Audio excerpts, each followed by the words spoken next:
Hello everyone, नमस्ते जी। This is your boy यति गौर और आप देख रहे हो दी अनफोल्डिंग प्ले।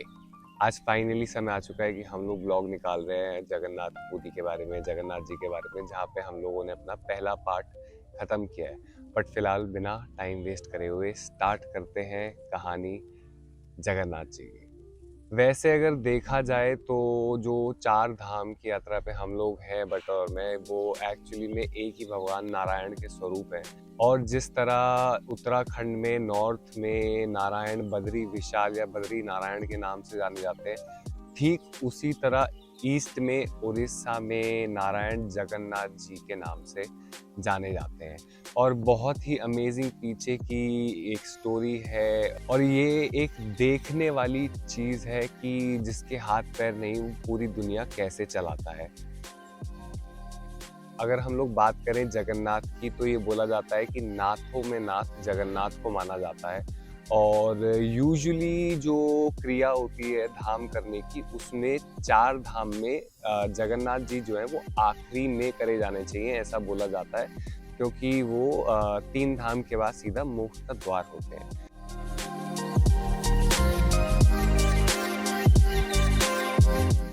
पर क्योंकि मैं और बटर जो है एक परिक्रमा पे हैं जो बद्रीनाथ से चालू होके बद्रीनाथ पर ही खत्म होगी, तो हम लोग जगन्नाथ जी जो हैं वो दूसरे स्थान पर कर रहे हैं। और अगर हम बात करें इस शब्द जगन्नाथ की, तो जग मतलब पूरा संसार और नाथ मतलब द लॉर्ड या उनके देवता।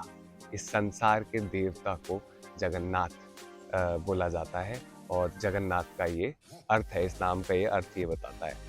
जगन्नाथ जी नहीं बल्कि चारों धाम जो हैं वो एक्चुअली में श्री आदि शंकराचार्य के द्वारा स्थापित करे गए थे करीब करीब 8वीं सदी में। पर जितना भव्य और विशाल हम लोग आज ये मंदिर देखते हैं पुरी में जगन्नाथ जी का, ये एक्चुअली में गंगा डायनेस्टी के एक राजा जिनका नाम अनंतवर्मन था, उन्होंने ये करीब 12वीं सदी में बनवाया था।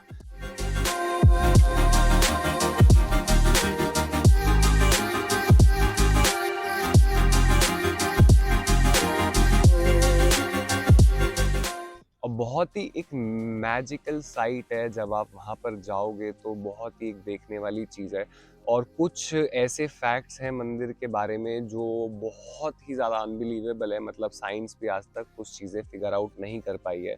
जिसमें से पहली चीज़ ये है कि अगर आप मंदिर के अंदर जैसे ही कदम रखोगे तो मंदिर के अंदर किसी भी चीज़ की परछाई नहीं पड़ती है, और सूरज की और चंद्रमा दोनों की परछाई नहीं पड़ती है।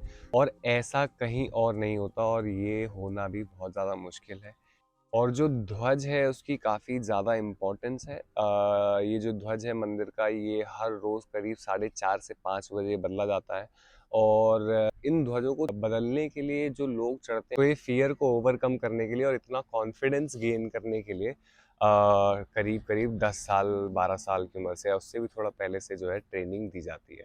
और ध्वज की एक और इम्पोर्टेंस है, वो ये है कि अगर ये ध्वज किसी भी दिन बदला नहीं गया तो ये माना जाता है कि अगले 18 साल के लिए डायरेक्ट मंदिर बंद हो जाएगा। तो आज भी ये चलता आ रहा है, और रोज शाम को चाहे बारिश हो तूफान हो, ध्वज जो है वो चेंज होता है। और इसके ध्वज के ठीक नीचे जो आप चक्र देखोगे वो अष्ट धातु का बना हुआ चक्र है, जो बेसिकली काफ़ी पावरफुल है। और इसकी वजह से जो है आसपास आप ड्रोन फ्लाई नहीं कर सकते हो। और वैसे मना भी है, तो आप नहीं भी करो तो ज़्यादा अच्छा है, कि कंप्लेन हो सकती है आपकी। किसी कोई भी चीज़ मंदिर के ऊपर से ले जाना अलाउड नहीं है। तो सिर्फ चक्र नहीं है, मंदिर के ऊपर से भी ले जाना अलाउड नहीं है। बाकी फ़ोन भी ले जाना अंदर नहीं अलाउड है, तो रिकॉर्डिंग सिर्फ बाहर बाहर से ही हो सकती है। हम लोग देखें तो मंदिर के जो है 4 द्वार हैं, और हर एक द्वार पे अलग देवी देवता जो है विराजमान है। एक द्वार पे जो है दुर्गा बैठी हैं, दूसरे पे नरसिंह बैठे हैं, तीसरे पे हनुमान और चौथे पे गणपति वहाँ पे खुद विराजमान है। अगर आप मंदिर ढंग से देखोगे तो काफ़ी ज़्यादा अमेजिंग आप नक्काशी बोल सकते हो, आर्किटेक्चर बोल सकते हो, काफ़ी ज़्यादा अमेजिंग एक आर्किटेक्चर है। और जो क्राफ्ट हो रखा है वो इतनी ज़्यादा अमेजिंग और इतनी ब्यूटीफुल है। कुछ कुछ कार्विंग्स जो हैं वो दर्शाती हैं कि पिछले टाइम पीरियड की क्या स्टोरी रही होगी। और वो स्टोरी को एग्जैक्टली टटोलना तो पॉसिबल नहीं है, पर बैक स्टोरी बताती है कौन से किंगडम से ये बनाया गया था और किस तरीके से ये बनाया गया था। बाकी मंदिर के अंदर जगन्नाथ जी के जो स्वरूप हैं वो एक्चुअली में एक पर्टिकुलर लकड़ी से बनाए जाते हैं, जो हर करीब 12 या 14 साल में ऐसा कुछ टाइम पीरियड में जो है रिप्लेस किया जाता है। एग्जैक्ट टाइम पीरियड मुझे नहीं पता है, पर उस टाइम पीरियड में जो है रिप्लेस उस मूर्ति को नई मूर्ति से जो है किया जाता है। अगर आप लोग जगन्नाथपुरी आ रहे हैं और आप दर्शन करना चाहते हैं, पर आप लोग सनातन धर्म से नहीं है या फिर आप हिंदू धर्म से नहीं है, और तो भी आपको दर्शन करने हैं, तो उसके लिए पतित पावन दर्शन होते हैं, जो मंदिर के ठीक चौखट पर आपको जगन्नाथ जी का एक स्वरूप मिलेगा। तो वो सभी लोग जो सनातन धर्म से नहीं है, तो उन लोगों के लिए जगन्नाथ जी जो है पतित पावन दर्शन देते हैं। तो काफ़ी अमेजिंग ये मंदिर है, और मतलब जितना ऐसी जगह के बारे में जानने की कोशिश होती है, उतनी स्टोरीज ऑफ कोर्स आती रहती हैं और बढ़ती रहती हैं time to time, because endless stories हैं। इतनी पुरानी बनाई एक चीज़ है कि उसके साथ लाखों स्टोरीज कनेक्टेड होंगी। But to give out a few, this is what I had today. मुझे लगता है कि अगर आप लोग ट्रैवल कर रहे हो, ट्रैवल करते करते ही सही, धार्मिक स्थल एक दिमाग में लेके ही सही, पर पूरे अपने लाइफ टाइम में एक बार ये 4 धाम जो है ज़रूर करने चाहिए एक्सपीरियंस, स्पेशली एक थोड़ी यंगर एज में, बिकॉज तब समझ ज़्यादा आता है। मैं बहुत थैंकफुल हूँ कि मैं अभी ये सारी चीज़ें कर रहा हूँ, बिकॉज ऐसी चीज़ें समझ में ज़्यादा आती हैं उस टाइम पे। once you are grown up, you are already ignorant and you have too much of knowledge that you do not want to take more. और परहैप्स अगर नहीं भी होता है तो आप ऑलरेडी हो चुका होता है इतना कि अब नई चीज़ सीखने की ज़रूरत नहीं है।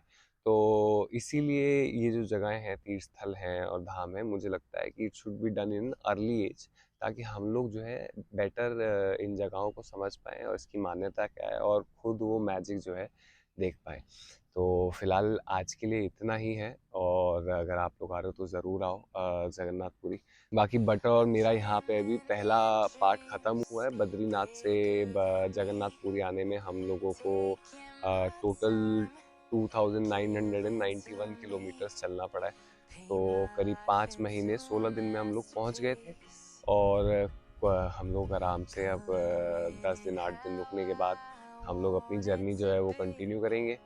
तो और सेकंड पार्ट जो है वो उड़ीसा से जाएगा नीचे तमिलनाडु, जो इस जर्नी का सबसे छोटा पार्ट है। तो विशफुली वो जल्दी हो जाना चाहिए। मिलते हैं आपसे कल एक नए दिन, एक नए सफ़र में। तब तक के लिए वो बटन दबा दो, लाल सब्सक्राइब बटन, और सी यू टुमारो। Okay butter.